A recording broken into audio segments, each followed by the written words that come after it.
खुलुमबाय स्टुडियोआव आं उदांस्रि मोसाहारि दिनै 1 मे थामहिनबा बड'फा उपेन्द्रनाथ ब्रह्मनि 35थि थैनाय सान दुलाराय बर' फरायसा आफादा बड'फा उपेन्द्रनाथ ब्रह्मनि 35थि थैनाय सान फालिदों।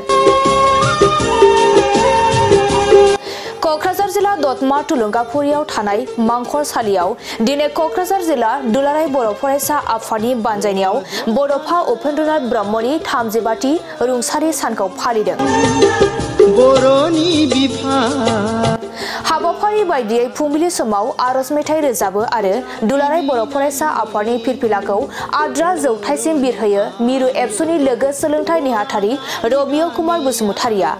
बेजों लोगोसे बड'फा उपेन्द्रनाथ ब्रह्मनि मांखरसालियाव बिबार गायजनो गसाइगावनि बारग' एमएलए पारमेश्वर ब्रह्म बिथाङा आरो बड'फा उपेन्द्रनाथ ब्रह्मनि मुसुखायाव बिबार बावजेनो क'क्राझार इउएन एकाडेमिनि डिरेक्टर कृष्ण गपाल बसुमतारिया। बे हाबाफारियाव आसामनि मन्त्रि नन्दिता गारलसा, गभर्नमेन्ट अफ आसामनि एडिशनेल चीफ सेक्रेटारि डक्टर कल्याण चक्रवर्ती, बिटिआरनि लेङाइ गाहाय मावफुं सोद्रोमा गोविन्द चन्द्र बसुमतारि, बिटिआरनि मावफुं सोद्रोमा राकेश ब्रह्म, बिटिआरनि मावफुं सोद्रोमा धनन्जय बसुमतारि, क'क्राझार इउएन एकाडेमिनि डिरेक्टर कृष्ण गपाल बसुमतारि आरो गोबां सानसुमैगिरि रायजो राजाफोर आरो गोबां फरायसाफोरा बे हाबाफारियाव बाहागो लायो। दिनै बर' हारिनि थाखाय मोनसे गोसो लाखिनो गोनां सान मानोना दानिफ्राय प्राय 34 बोसोरनि सिगाङाव बड'फा इउएन ब्रह्म बिथाङा रुंसारि जादोंमोन। इउएन ब्रह्मआ सोर बे बाथ्राखौ बर'फोरनि सिगाङाव आरो बुंनांगौ बा सोंनांगौ बाथ्रा गैलिया। उन्दैनिफ्राय बोरायहालागै इउएन ब्रह्मखौ गासिबो मिथिजोबोसै सिनायजोबोसै। बिथाङा ओरैनो संसाराव खोब बारा गोबाव थांनानै थायाखै, 34 इयार्स बिथाङा थांनानै दंमोन। खिन्थु बे 34 इयार्सनि गेजेराव बिथाङा जिखिनि खामानि मावदों जातिखौ फोथांनो थाखाय, जातिनि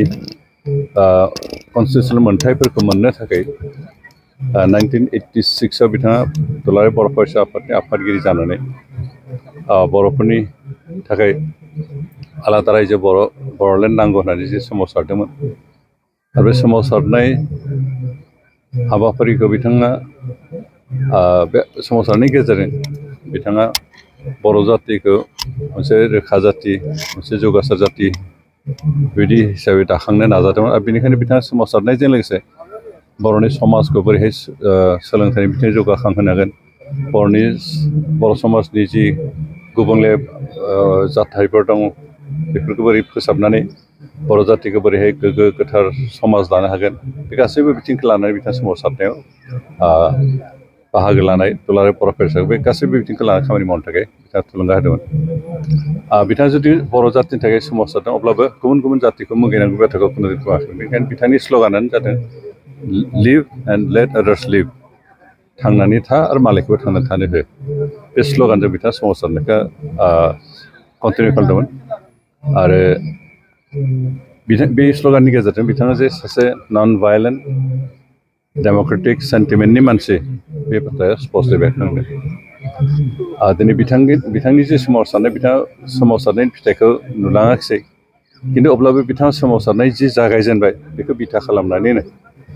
बिथांनि उनाव गुबुन गुबुन संगठनफ्रा बिथांनि जि फोरोंनाय, बिथांनि जि दिन्थिनाय लामाखौ लानानैनो सोमावसारनानै 1993आव फार्स्ट BSc एकर्ड जादोंमोन आरो बे BSc एकर्डआ सेटिसफाइड जायाखै होननानै, गोजोनथाव नङा होननानै बेखौ रिजेक्ट खालामफिननानै दुलाराय बर' फरायसा आफादानो आरो सोमावसारफिनदोंमोन आरो बे समाव बे समाव बर'नि हाथियार दैनाय नांग्रा संगठन BLT जन्म जादोंमोन आरो बे दुलाराय बर' फरायसा आरो BLT ज' जानानै सोमावसारनानै 2003आव मोनसे सुक्ति खालामफिनबावो, जाय सुक्तिनि गेजेरजों 6 सिडिउलनि सिङाव BTC बर'लेण्ड टेरिटरियेल काउन्सिल होननाय मोनसे बेबस्था मोनदों आरो बिनि गेजेरजों अन्तत' बर'फोरखौ मोनसे थख' मोनथाय लानानै थांना थानाय मोनसे खाबु होनाय जायो। बेबो सति सुक्ति जाजोबाखै होननानै आरो सोमावसारफिननाय दुलाराय बर' फरायसा आफाद NDP ज' जानानै सोमावसारनानै 2020 मायथाइयाव आरो मोनसे सुक्ति खालामबाय जायनि गेजेरजों बिटिआर बड'लेण्ड टेरिटरियेल रिजन होननाय मोनसे बेबस्था जों मोनो बेबो 6 सिडिउलनि आन्दारावनो मात्र जोंहा एरिया एक्सटेनसन जागोन आरो बेनिफ्राय माखासे इनस्टिट्युसन गायसननाय जागोन आरो किसुमान साबजेक्टआ ट्रान्सफार जागोन ट्रान्सफार साबजेक्टआ बांगोन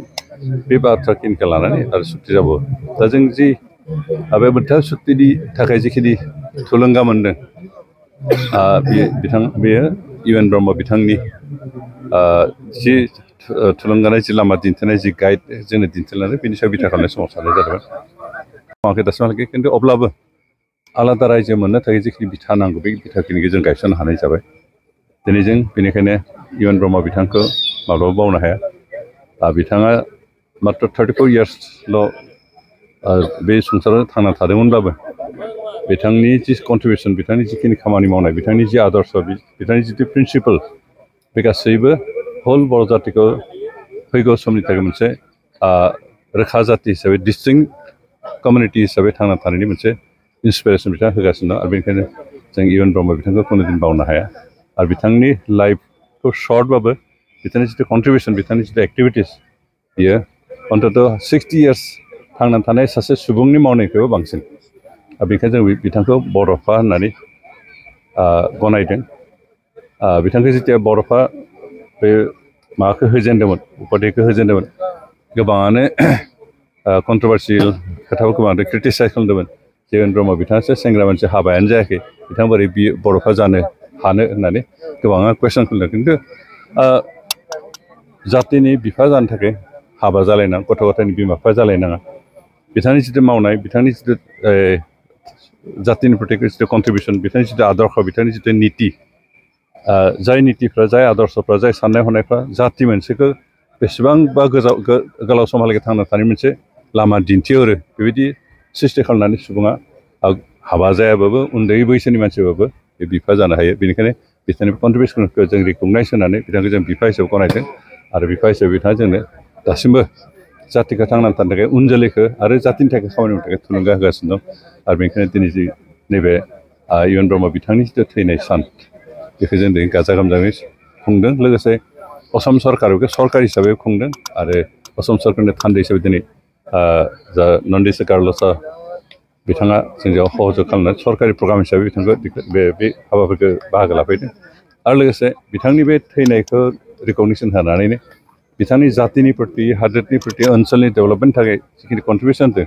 बेफोरखौ रिकगनिसन होनानैनो दिल्लीयाव बिथांनि मुङै मोनसे लामाखौ इउ एन ब्रह्म पथ बेबायदि हिसाबै नाम होनाय दिनै भारत सरकार डिसिसन लादों आरो बे जोंनि थाखाय जोबोद रंजाथाव बाथ्रा जों गोजोनथाव बाथ्रा दा बेनिखायनो जों इउ एन ब्रह्म बिथांखौ कुनुदिन बावनो हाया बड'फाखौ जों कुनुदिन बावनानै बर' जातिया थांना थानायनि बाथ्रा साननो हाया गेरेमसा हारि होनना बुङोब्ला बेयाव गोबां बाथ्रा थायो इउ एन ब्रह्म बिथाङा बे जातिखौ गेरेमसा जातिखौ दानायनि सिमां नुनानै खामानिखौ स्टार्ट खालामदोंमोन नाथाय अबथाया बिथाङा जिउ गोमाजांनायखाय बेखौ मावफुंजोबनो हायो गावनि थांना थानाय समाव खिन्थु उन जोलैया बेखौ नाजागासिनो दं दा गेरेमसा जाति होनना बुङोब्ला मोनसे जातिया जाति हिसाबै थांना थानायाव रावबो गुबुन हारिनि हेफाजाब लायालासिनो थांना थानायनि जिथु मा बुंगोन गोहो जिथु रोंगौथि बेबायदि रोंगौथि थानांगौमोन बर'फ्रा दासिमहालागै हाजोबाखै गेरेमसा जानो थाखाय जोंहा दा गोबां बिथिङावनो जों मालायनि हेफाजाब लानो गोनां जायो दा जेनेबा जुथा सिलाइ खालामनाय जों गुबुन हारिनियाव बाहागो लानो बर'फ्रा सिनाय हानाय खानाय सिननाय बेयाव जों गुबुन जातिनि बाहागो लानो हेफाजाब लानो गोनां जायो बर'फ्रा बेखौ मावफुंनो हानाय जायाखै सि जोम सुनाय टेलरिं बे खामानियाव जों दासिमबो बर'फ्रा बेखौ मावनो थांना थानो हानाय मानसि गोबां ओंखाराखै जोंहा कार्पेन्ट्रियानो जा बा मेसनरिफ्रानो जा बेफोरबायदि खामानि मावनाय जों गुबुन हारिनि हेफाजाब लानो गोनां जायो बर'फ्राबो बेखौ मावनो बर' जातियानो बेखौ मावनो बर' जातिनि नांगौखिनिखौ सुफुंनो हानाय जायाखै बेबायदिनो जा मेकानिक जा घरि मेकानिक मबाइल मेकानिक बायदिसिना बे गासैबो बिथिंखौ मावना जों मालाय जातिनि मानसिनि सायाव हेफाजाब खालामालासिनो हेफाजाब लायालासिनो सोनार नाङालासिनो जितु बर'फ्रा बे गासैबो खामानिखौ मावनानै बर' जातिनि जि आंखालफोर जि नांगौफोरखौ सुफुंनो हानाय जाहैगोन अब्लासो बर' जाति गेरेमसा 100% डिपेन्डेन्ट अन इटसेल्फ जातिया गासैबो खामानियावनो गावनि जातिनि मानसिनि सायावनो जितिया निर्भर खालामनो हागोन गावनि आथिं गसंनो हागोन अब्लासो बे गेरेमसा जाति जागोन दा बेखिनि जाफुंजोबनो हायाखै जोंहा गोबां बाखि दंबावो आरो बेखौ जोंनि उन जोलैफ्रा बे दुलाराय बर' फरायसाफोरा बिथांनि लिगेसि हिसाबै बे खामानिखौ मावफुंलांबाय थागोन होनना फोथायनाय दं।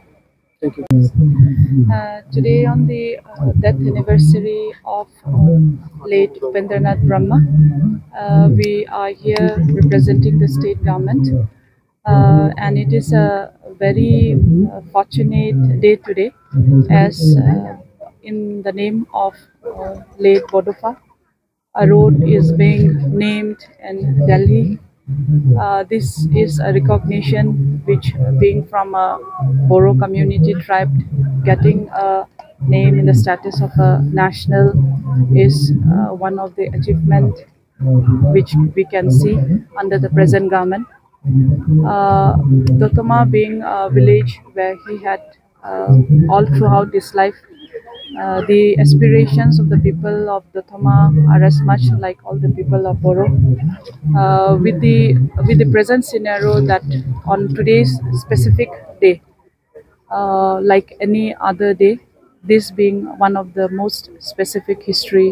of the Boros that will be in the national platform. Thank you so much. Odini Tamjibati Upendranath Brahmani थैनाय सान आरो बे थैनाय सानजों लोब्बा लाखिनानै दिनै दुलाराय बर' फरायसा आफादा बिथांखौ जि जायगायाव फबदोंमोन दा बे जायगा थुलुंगाफुरि दतमायाव हाबाफारि लादों। दा बे हाबाफारिनि जा गिबि हाबाफारि हिसाबै हाफ फिरफिला बिरहोनाय गोथार फिरफिलाखौ बिरहोनाय बे हाबाफारिया जाना थांबाय। बिनि उनावहाय बिथांखौ फबनाय जायगा जि टम्ब बेवहाय बिबार बावनाय आरो बिथांखौ सन्मान होनाय बे हाबाफारियाबो जाना थांबाय।